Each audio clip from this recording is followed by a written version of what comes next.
I'm standing at what is effectively our ground zero, at the site where we lost so many Australian lives.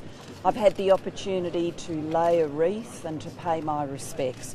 I've also had the opportunity to talk to Fiona and Robin. They lost their much-loved son, much-loved brother here, David, and I've seen the photographs and seen the pain. This has been a very emotional 24 hours in Bali. Very emotional ceremony yesterday. I've had the opportunity to speak to a large number of family who have gathered here in Bali, heard the stories, the memories of the night, the what-ifs, it could have been me if I hadn't walked off the dance floor at that moment. It could have been me if I'd just been 5 or 10 feet away from where I was.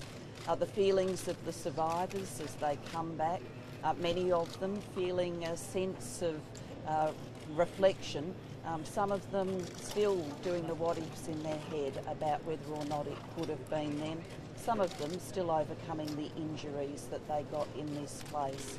It's been a very emotional period, but a time for us to mark as a nation what was a nation-changing event, an event of such distress, of such magnitude, but also a time for us to reflect on our friendship with Indonesia, on how it's been strengthened, on the way in which we've worked together.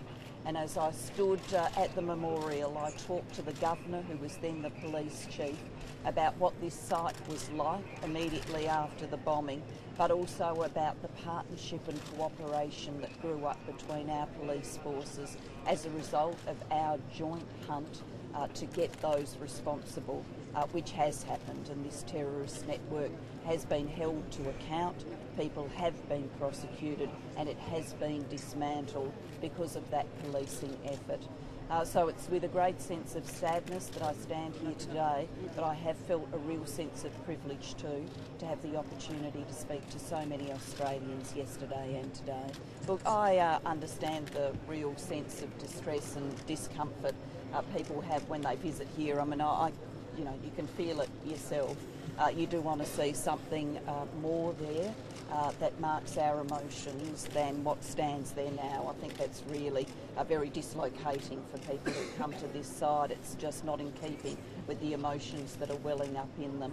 So we are going to keep working with the proponents of the Peace Park and with the Governor of Bali to try and secure the site, so it can always be a place that you can come with those emotions inside you and have an opportunity for reflection rather than being, kind of hustled past on a street and seeing what is there today. The Governor has been very supportive in our endeavours to have the site be a true memorial for the lives that were lost here.